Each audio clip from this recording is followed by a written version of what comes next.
अस्सलाम वालेकुम रहमतुल्लाहि व बरकातुहू। आज का हमारा टॉपिक करेंसी पेयर्स के हवाले से है। मुझे एक दोस्त ने कल हमारी बात हो रही थी तो उन्होंने एग्ज़ाटिक इन करेंसी पेयर के हवाले से बात की। एग्ज़ाटिक EXOTIC ये लफ्ज़ पढ़ने को तो एग्ज़ाटिक है, लेकिन इसके अंदर जब हम लोग बोलते हैं तो EX ख़त्म हो जाता है, हम इसको बोलते हैं ज़ाटिक लफ्ज़ बोलते हैं।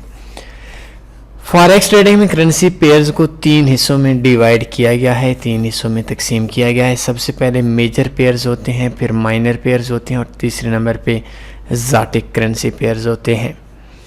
मेजर और माइनर तकरीबन दुनिया का कोई भी आपको ऐसा ब्रोकर नहीं मिलेगा जिनके अंदर आप मेजर और माइनर करेंसी पेयर्स पे काम नहीं कर सकते, जबकि एग्ज़ाटिक करेंसी पेयर्स पे चंद ब्रोकर्स ऐसे हैं जिन पे आप काम कर सकते हैं और चंद ब्रोकर ऐसे हैं जिनके ऊपर आप काम नहीं कर सकते।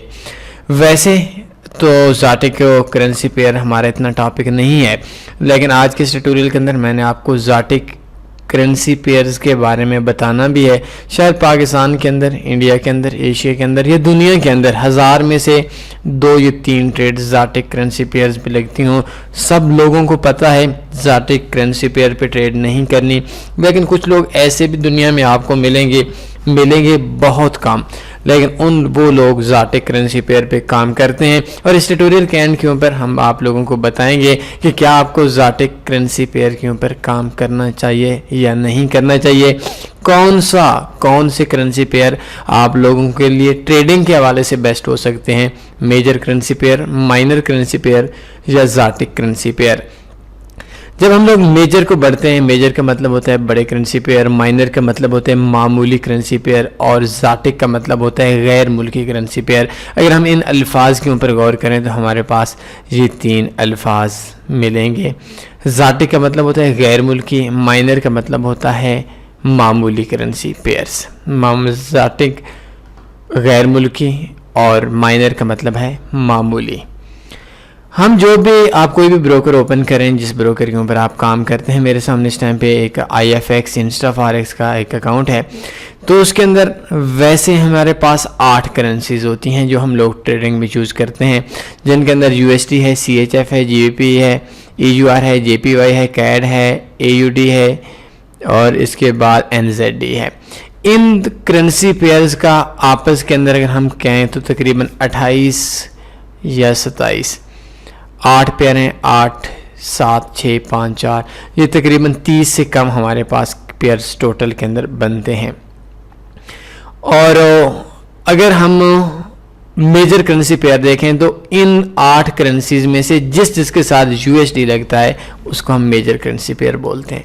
USD CHF है, ये मेजर है, GBP USD मेजर है, EUR USD है, मेजर है, USD JPY है, मेजर है, USD लग गया, USD CAD है, मेजर है, AUD USD है, मेजर है, EUR GBP है, इसको हम मेजर करेंसी पेयर्स में नहीं बोल सकते। तो वो तमाम करेंसी पेयर्स जो 8 करेंसी पेयर्स जिनके अंदर USD आता है वो 7 करेंसी पेयर्स हो गए। तो जिनके अंदर USD आता है उनके अंदर ट्रेडिंग उन करेंसी पेयर्स को हम लोग मेजर करेंसी पेयर्स बोलते हैं, जैसे USD CHF, GBP USD। और इन करेंसी पेयर्स का सबसे कम स्प्रेड होता है दुनिया के तमाम ब्रोकर्स के अंदर, और सबसे ज़्यादा जो लोग काम करते हैं वो सारे के सारे तकरीबन मेजर पेयर्स के अंदर काम करते हैं। दूसरे नंबर पे हमारे पास आ गए माइनर करेंसी पेयर। वो तमाम पेयर इन 8 करेंसीज में से 8 में से USD को ख़त्म कर दें, 7 करेंसीज में से USD को ख़त्म कर देते हैं, तो इनका आपस के अंदर जो पेयर बनते हैं 7 करेंसी, जिनमें USD के अलावा USD नहीं है, यूरो है, GBP है, AUD है, NZD है, CAD है, CHF है। तो इन करेंसीज का आपस के अंदर जो ट्रेडिंग है या जो पेयर बनता है उसको हम लोग माइनर करेंसी पेयर बोलते हैं। जैसे AUD, NZD, AUD भी बड़े करेंसीज में से, NZD भी इसका 12 स्प्रेड आ रहा है, ये फिक्स स्प्रेड अकाउंट है, वैसे इसका 1.2 स्प्रेड आम भी तकरीबन 1.2 तो नहीं होता, ये तकरीबन 3 पिप से लेकर 6 पिप तक इसका आम ब्रोकर्स के अंदर स्प्रेड होता है। तो AUD CAD हो गया जो 7 करेंसीज हैं। 8 करेंसीज मैं आपको थोड़ा समझाने के लिए दोबारा लिख लेता हूँ। टोटल में 8 करेंसीज हैं। USD है, EUR है, GBP है, JPY है, NZD है, AUD है, CAD है, और चौथी USD CHF है। ये 8 करेंसीज पेयर हैं। USD जिस पेयर के साथ मिलेगा इन 8 करेंसीज में से, उसको हम लोग मेजर करेंसी पेयर पढ़ेंगे। यूरो USD है, मेजर है। GBP USD है, मेजर है। USD JPY है, मेजर है। NZD USD है, मेजर है। AUD USD है, मेजर है। USD CAD है, मेजर है। और USD CHF है, मेजर है। USD का तो नीचे वाली तकरीबन 7 करेंसीज में से किसी भी करेंसी के साथ जो जोड़ होता है उसको, उस पेयर को हम लोग मेजर पेयर बोलते हैं, और वो पेयर सबसे कम स्प्रेड होता है और उसके अंदर सबसे ज़्यादा लोग काम करते हैं।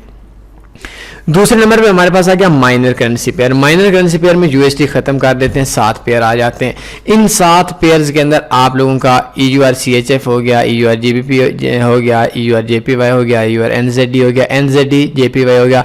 इन 7 में से कोई भी करेंसी पेयर दूसरे के साथ, किसी भी दूसरे के साथ जब पेयर बनता है करेंसी के साथ, तो उसको हम माइनर करेंसी बोलते हैं। इसके अंदर USD नहीं आता, ये माइनर की निशानी है। और तीसरे नंबर पे हमारे पास ज़ाटिक करेंसी पेयर हैं। ऐसे पेयर जिनके अंदर इन 8 करेंसीज में से USD हो गया, 8 करेंसीज में से एक करेंसी भी इनके अलावा हो, उनको हम ज़ाटिक करेंसी बोलते हैं। जैसे मैं भी ये ब्रोकर चेंज कर देता हूँ, तो आपने ये देखा, सबसे पहले मैंने आपको समझाना चाहा कि जो USD के पेयर्स हैं, जो मेजर पेयर्स हैं, उनके अंदर सबसे कम स्प्रेड होता है। जो हमारे पास माइनर हैं उनके अंदर ज़्यादा NZD JPY का 8 है, EUR CAD का 12 है, और बाकी जो हमारे पास मेजर करेंसी पेयर्स हैं उनका 3 आ रहा है, इनका ज़्यादा आ रहा होता है। इसके अलावा हमारे कुछ ऐसे पेयर हैं जिन पेयर्स के अंदर इन 7-8 करेंसीज में से एक तो लगती है लेकिन दूसरी नहीं लगती। वैसे ये पेयर 2 करेंसी से मिलकर बनता है। तो USD के साथ GBP हो गया तो ये हमारा मेजर में आ गया, EUR के साथ GBP आ गया तो ये हमारा माइनर में आ गया। लेकिन अगर ऐसा होता है कि USD के साथ कोई और करेंसी लगे, जिन 7 में से एक करेंसी भी ना लगे, तो उसको हम ज़ाटिक करेंसी पेयर बोलते हैं। जैसे USD ZAR, USD SC की, और इसके आप देख सकते हैं स्प्रेड है 100 पिप।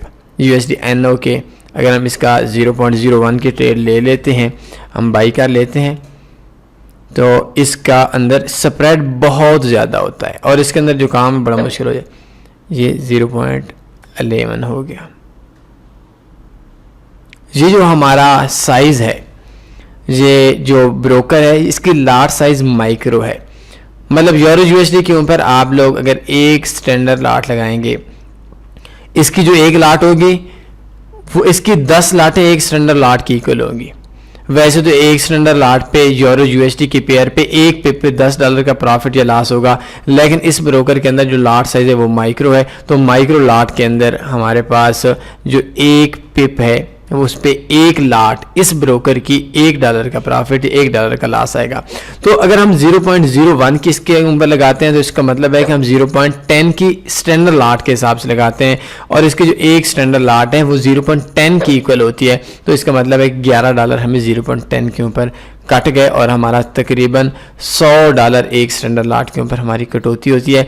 तो ये होता है इसके अंदर हमारे, इनको हम ज़ाटिक करेंसी पेयर बोलते हैं।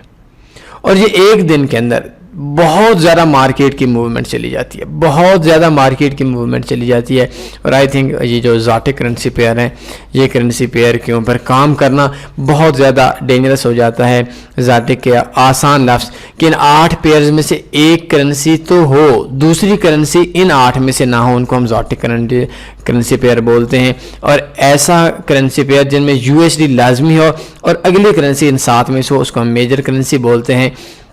और माइनर का मतलब है कि इन 8 में से USD को ख़त्म कर देते हैं, और EUR CHF इन 7 करेंसी में से एक दूसरे के साथ जो पेयर बने, एक करेंसी EUR और दूसरी JPY हो, तीसरी NZD, फिर NZD हो, AUD हो, तो इनको हम माइनर करेंसी पेयर बोलते हैं। तो ज़ाटिक करेंसी पेयर पे बहुत कम ब्रोकर ऐसे हैं जो आपको अलाउ करते हैं, ट्रेडिंग अलाउ करते हैं। By the way, exotic currency pair पे एक बिगिनर्स के लिए काम करना इंतहाई डेंजरस हो जाता है, और उसके लिए मुख्तलिफ ब्रोकर्स हैं, और इसके अंदर आप देख सकते हैं कि बहुत ज़्यादा ये देखिए इसका $150 स्प्रेड, 201 स्टैंडर्ड लॉट के ऊपर $200 स्प्रेड, और ऊपर मैंने का $250 भी स्प्रेड देखा है। तो आई थिंक ये बहुत ज़्यादा स्प्रेड है। और इसके अंदर आप ये देख सकते हैं 100 का। तो इस ब्रोकर ने भी बहुत सारे ऐसे पेयर, एक्सॉटिक पेयर्स पे ट्रेडिंग अलाउ की है, लेकिन इनके ऊपर काम बहुत कम लोग करते हैं। और आई थिंक इनके ऊपर जो काम करना है वो काम करना ज़्यादा डेंजरस हो सकता है एक बिगिनर के लिए। कोई सवाल बनता है पूछ सकते हैं। अपना ख्याल रखिएगा। अल्लाह हाफिज़।